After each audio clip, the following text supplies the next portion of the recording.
Everybody's coming up to me, dabbing me up. All I kept saying was, I love you.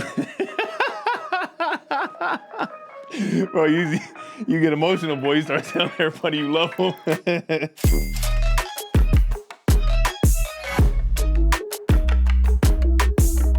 My start of my career was kind of crazy. You know, I started my whole rookie season. Wasn't the best year. We lost a lot of games. And I remember going through, trying to find my way. We ended up on a Thursday night game against the Cardinals. Had a beautiful, beautiful opportunity against Kyler Murray, man. Rookie mistake, and you see a boy at 5'4", threw it right to me, and it was right through my hands. And I still, to this day, it hurts me, even though lots of picks later. That one just pains me because I know after that game, I heard it from everybody, man. Like, bro, you got to make those ones count.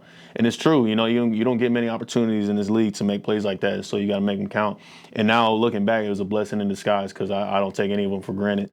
But yeah, man, I've been searching for that first interception because, man, an interception, there's just nothing. There's no better feeling. Of course, interception for a touchdown, that's the thing dreams are made of. A couple games later, Atlanta Falcons, I'm thinking that's my moment. First interception, me and DJ Reed, we collide. I'm over there like, bro, what are you doing? That's my pick. And he over there like, no, that's my pick.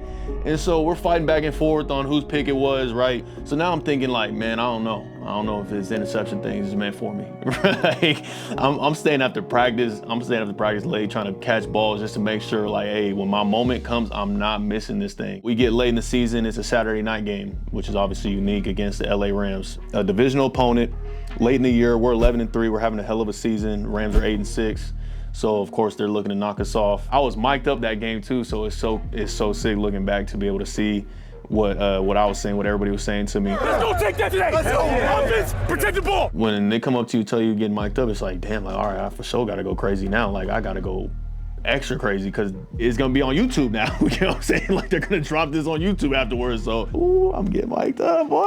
It's my moment. Like, I gotta go crazy. So we're in the game, right? It's 21-17. They're up, and it's right before the half. 56 seconds left, and we're in a 2-minute drill. They're looking to go down. They're midfield. I remember we're in man coverage here, and I'm man on the back. And so usually you man on the back, you just run over to him, you just hug him up, make sure that he can't catch the ball. But for whatever reason, I kind of hovered off of him on this play. And I don't know what the read was for old Jared Goff, but he just never looked over there to the flat. And so he just threw that thing as his check down, and I jumped in front of that thing. And the funniest part about this play is I literally almost tripped and fell as soon as I caught it. And it would have never been the pick six that we know it as. It would have just been me picking the ball off and falling on the ground. But luckily I kept my balance. I'm running with that thing with one hand or two. That's just like a sin right there. But you know what I'm saying? You got it. You got that swag too. I'm running with that pill. I see Nick Bosa looking at me, trying to lead me through. I'm like, Nick, go block somebody. It's all good because, you know, old Jared Goff and whoever that is, that lineman, I don't know who that is. He wasn't catching me either. Now I'm like, thank God I throw that ball back. You know, you see it all the time. The guys, they throw the ball back too early. I'm like, bro, what are you doing? Of course, I would never do such a thing. I made sure I crossed that line first. I threw that thing up. My coach, Johnny Holland, he always says, like, man, these dudes on offense, they don't practice no tackling drills. You know what I'm saying? These big old linemen, they all are taught to block, catch, and that's about it. So the last thing you want to do is when you're running with the football, just run out of bounds. You know what I'm saying? That's like the worst thing ever you could do is just, you know what, they're going to give me that, I run out of bounds. They say, man, cut back. You know what I'm saying? You see somebody, you trying to break a tackle, you trying to stiff arm cats, juke moves, cut back if you need to.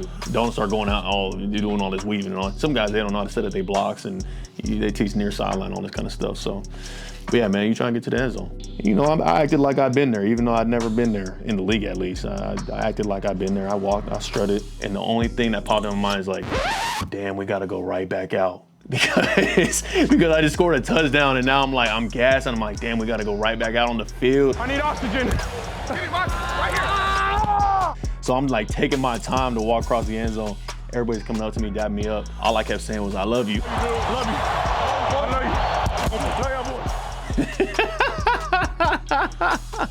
Oh, I love you, man. Everybody's like, I love you, dog. Bro, you get emotional, boy. You start telling everybody you love them.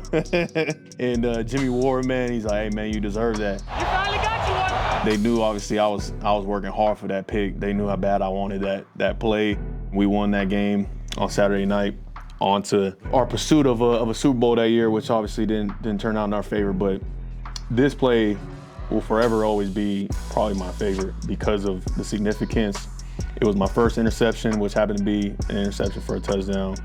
The stars just aligned that game. I don't know what it was. You know, I had all my family there, so they all got to witness it in person. Right after the game ended, they had me go over to the broadcast table, you know, just seeing all the fans in the stands, man, and they're all screaming my name and everything. That was like the first time I felt like, you know, people really knew who I was, you know what I'm saying, and was really making a name for myself. Of course, I'd made plays before that, but that was one of those moments where it's like, man, hey, Fred helped lead us to a win this game, you know, so that meant the world. You dream about these moments though, you know what I'm saying? Like these are all the moments that you dream about when you're a kid, playing in the NFL, being mic'd up, scoring touchdowns on defense. Like you can't draw it up any better, you know what I'm saying? Like living the dream is insane. I think that one for sure stamped, I feel like, my confidence level, right? I've been building confidence as a player in this league of knowing I belong, but I think that play specifically allowed me to really feel like, man, I'm really starting to feel like I'm him. You know what I'm saying? I know I can do it. I know I can make these type of plays, game-changing plays to help win a game, right? And so that only makes you grind harder, you know, and really feel like you could be the best. In a game, things are happening so fast, and like the last thing you're really expecting to happen is a ball to land in your hands because it's not supposed to. You know what I'm saying? Like the ball is supposed to be for the offense. So like if you have the ball in your hands, it's like, oh shit, like I got the ball. The instincts take over, like you go to the end zone, you know what I'm saying? You're trying to go score that pill. People tell me all the time, like these kids come up to me like, you're cracked in Madden. Like, I'm like, what does that even mean? Like, I'm cracked, like what the hell? I ain't never heard of that. I think when I came in the league, I was like a 68 overall. You know what I'm saying? So obviously they wasn't watching the old Cougar tape like they needed to, right? But I think as I progressed, they kind of gotten it more right. It's still not all the way right though. We still looking for that 99. That's when we know you made it. But it's like, yeah, they saying I jumped 50 feet in the air to intercept anything over the middle. So I'm like, all right, I guess that's realistic. I'm Fred Warner, and this is The Game Changed Me.